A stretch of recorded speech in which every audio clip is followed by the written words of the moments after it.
Hi friends. तर या आधीच्या व्हिडिओमध्ये आपण काय घेतलं होतं, सिम्पल पास्ट टेन्स आणि सिम्पल पास्ट टेन्सचं कन्स्ट्रक्शन बेस घेतलं. सेंटेन्स नेमकं कसं फॉर्म करायचं, ते कन्स्ट्रक्ट कसं करायचं ते चुकलं नाही पाहिजे. जसं आपला फॉर्म्युला होता subject plus V2 plus object. आणि आजच्या व्हिडिओमध्ये आपण शिकणार आहोत सिम्पल पास्ट टेन्सचा दैनंदिन लाईफमध्ये वापर काय आहे, how we will use this tense in our day to day life. Okay.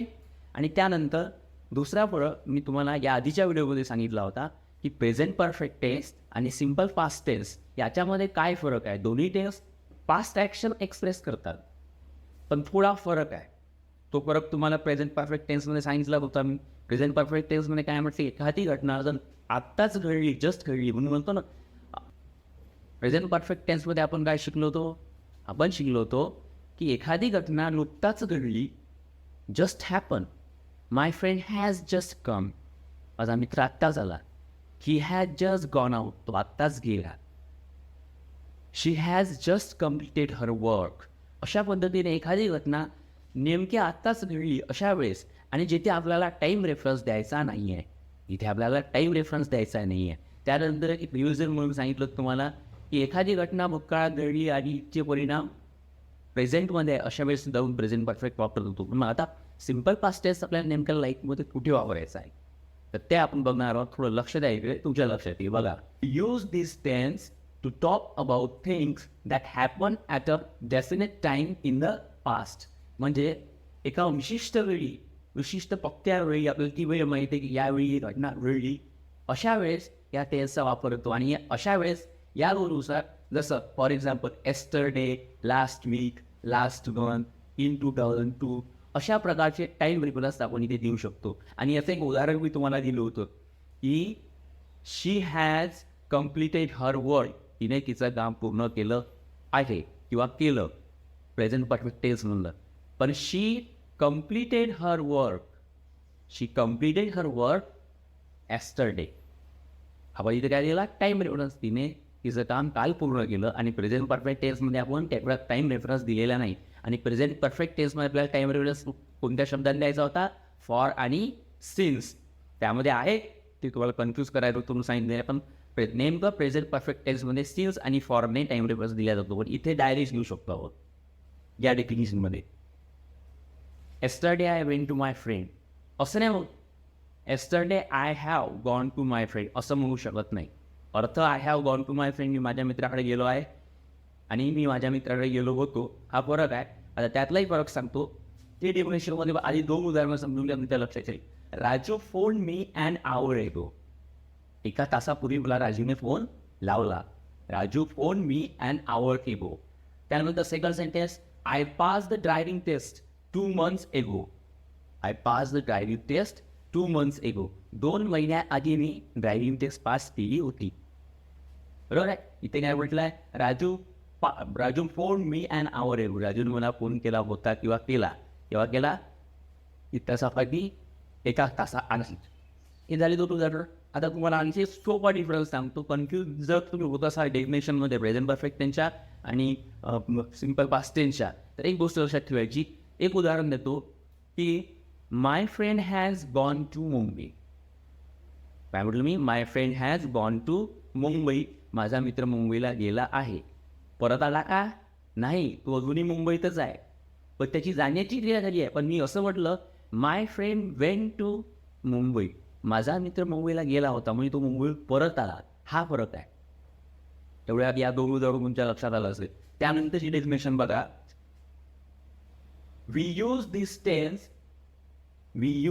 this tense is also used for past habits.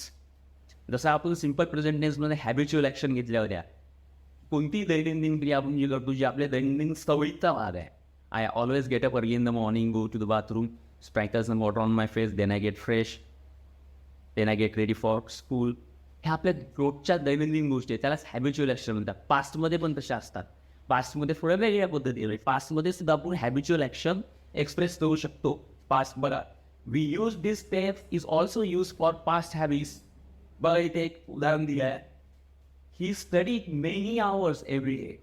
फक्त एवढं आहे, आपण या गोष्टी वापरणार आहे. मेनी झालं, इथे बघा ऑलवेज.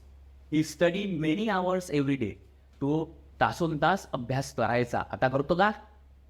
नाही. दुसरं एक्झाम्पल पहा. I always play cricket every day in समर.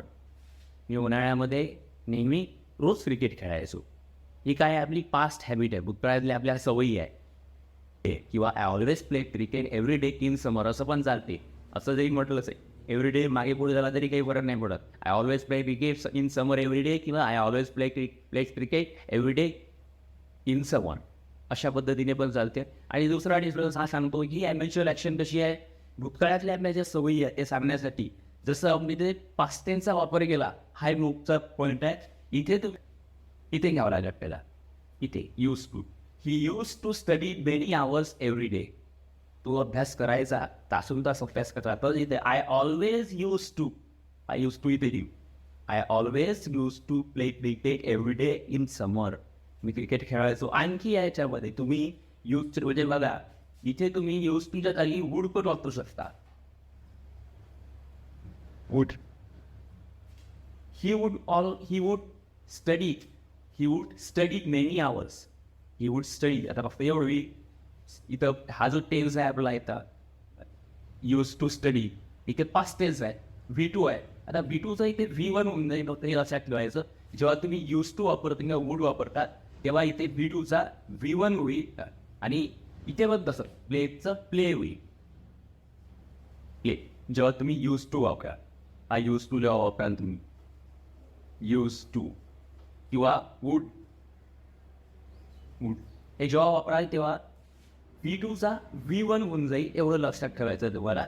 म्हणजे तो म्हणजे काय ऑप्शन आहे की पास्ट हॅबिच्युअल ॲक्शन अशा पद्धतीने पण बोलल्या जातात. भूतकाळातल्या या आपल्या सवयी सहायच्या आहेत. Whatever habits we had at that time, now we don't have, now we don't do these things. आता आपण त्या गोष्टी नाही करत, पण ह्या गोष्टी सांगायसाठी सुद्धा आपण या टेन्सचा वापर करू शकतो. आणि आणखी एक वापर आहे, आणि तो म्हणजे नेमका कोणता बघा, स्टोरी टेलिंग. स्टोरी टेलिंग ही नेहमी कशामध्ये होते, सिम्पल पास्ट टेन्समध्ये.